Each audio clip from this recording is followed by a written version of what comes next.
के लिए भी compete करना पड़ेगा समटाइम्स। मेरा ख्याल है आपको क्लियर हो गया होगा।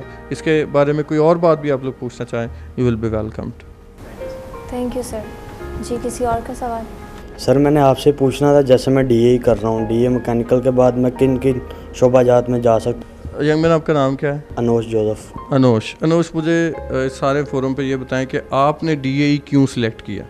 यहाँ पे सारे लोग एफएससी कर रहे हैं, कोई एफए कर रहा है, कोई आईकॉम है, वाई डीएई? सर क्योंकि मैं शुरू से थोड़ा टेक्निकल माइंड था और वैसे भी घर की ज़रा फाइनेंशियल हालात ऐसी नहीं कि मैं आगे पढ़ सकूं। डीए मैट्रिक के फ़ौरन बाद मैं कर सकता हूं और इसलिए मैंने डीए सेलेक्ट किया ताकि मैं जल्दी काम कर सकूं। That's really fine, I appreciate you and your efforts. अच्छा, एक दो बातें इससे पहले कि हम इसके बच्चे के जवाब की तरफ जाएं। हम लोग जो है ना, मसीही लोग, हम सारे लोग जो यहाँ पे बैठे हैं, हम सब लोग बुनियादी तौर पे मिडिल क्लास फैमिली से बिलोंग करते हैं, एफर्ट्स करते हैं, मेहनत करते हैं, स्ट्रगल करते हैं, सेल्फ मेड लोग हैं ना। ठीक है जी, आई अप्रिशिएट कि आपने टेक्निकल होने के नाते इस फील्ड को चूज़ किया। अगर आप एक बात पे गौर करें तो हर 100% काम जो है वो यही नहीं है कि आप लिखने पढ़ने वाला करते जाएं, आप एक नीट एंड क्लीन जो है वो टेबल पे बैठ के फ़ाइलों का काम करते जाएं, आप वाइट गाउन पहन के जो है वो लोगों को जो है वो ट्रीट करते जाएं, या आप पुलपट पे खड़े होकर रोस्ट्रम पे खड़े होकर पढ़ाते जाएं। देखें, टीचर पढ़ा रहा है, ऑफिस वाला काम कर रहा है, डॉक्टर मरीज़ों को देख रहा है, इन सारे लोगों को काम करने के लिए स्पेसिफ़िकली एक चीज़ की ज़रूरत होगी, वो है टेक्नोलॉजी, वो है मशीन्स। ठीक है जी, मेरा नॉलेज, डॉक्टर साहिबा का नॉलेज या प्रोफेसर साहिबान का नॉलेज किसी काम का नहीं है अगर जो है वो मशीन्स अवेलेबल ना हो, फोटोस्टैट मशीन अवेलेबल ना हो, ठीक है जी, प्रिंटर अवेलेबल ना हो। सो टेक्नोलॉजी जो है, अगर आप इस फील्ड की तरफ जाते हैं, मैं आपको कहता हूँ you will be more than successful than any other person. और इस तरफ आने का रुझान अभी बहुत कम है। आप 3 साल का डिप्लोमा करते हैं, आप किसी ना किसी फैक्ट्री में ठीक ठाक अच्छी जॉब पे लग जाते हैं, और उसके बाद एंट्री टेस्ट के साथ भी कुछ सीट्स होती हैं, आप एंट्री टेस्ट करके आप इंजीनियरिंग में जा सकते हैं, आप बीटेक कर सकते हैं। और मैं ये कहना चाहूँगा कि यहाँ पे पाकिस्तान में इसका रुझान कम है। जितने लोग डिप्लोमा करते हैं, मेजॉरिटी लोग जो हैं वो बाहर चले जाते हैं। ठीक है जी, क्योंकि वो लोग हाथ से काम करने वाले को ऑनर देते हैं, रिगार्ड देते हैं।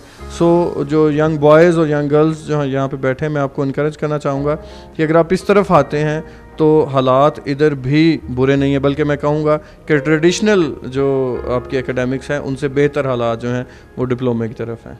ठीक है जी। मेरा नाम शहजाद गिल है और मैं प्री मेडिकल का स्टूडेंट हूँ। तो क्या मेडिकल के फील्ड में MBBS के अलावा भी कोई और ऑप्शन है या फील्ड है कोई?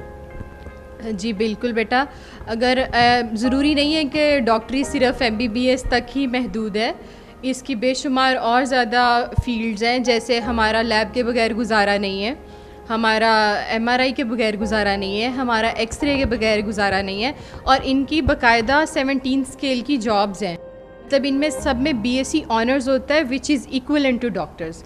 नॉट नेसेसरी कि एक बंदे ने MBBS किया तो ही वो डॉक्टर कहलाएगा। So you should not gate worry about कि आपका अगर एक चीज़ में एडमिशन नहीं हुआ तो दूसरी 100 फील्ड्स और खुली हैं, आप और जगह अप्लाई कर सकते हैं, और जगह भी। और ये ज़रूरी नहीं है कि इसमें कोई कोटा या इसका वेट करें, ये मेरिट बेस पे होता है, और मेरिट बेस पे ही अगर आप मेहनत करके आगे जाते हैं तो हर एक चीज़ जो है आपके सामने है। Thank you so much. बहुत चीज़ ऐड करूँ मैं। FSC में फ़र्ज़ करें अगर आप अचीव नहीं कर पाते, मेरिट को अचीव नहीं कर पाते, MBBS, BDS, DVM, D.Pharm, FSC pre medical के बाद आपके पास खुले तो इतने सारे जो हैं वो रास्ते हैं। MBBS है, आप BDS कर सकते हैं, आप D.Pharmacy की तरफ जा रहे हैं, जा सकते हैं, DVM कर सकते हैं, और कुछ नहीं तो आगे BS करके BS ऑनर्स कर लें ज़ूलॉजी बॉटनी में, या जिस तरफ आपका इंटरेस्ट बनता है आगे चले जाएं, रिसर्च की तरफ चले जाएं, बिल्कुल मास्टर्स करके। सो जब मैंने BSc की, मैंने BSc में जो सब्जेक्ट्स लिए थे वो बॉटनी ज़ूलॉजी थे, बायो लिए थे। FSC मैंने बायो से की। तो लोग ये कहा करते थे यार बायो का तो कोई स्कोप ही नहीं है, आप क्या करेंगे बायो में करके। लेकिन मैं समझता हूँ कि वो that was ever first decision that was taken by me at my own, कि मैं नहीं जी मैंने बॉटनी ज़ूलॉजी ही पढ़नी है।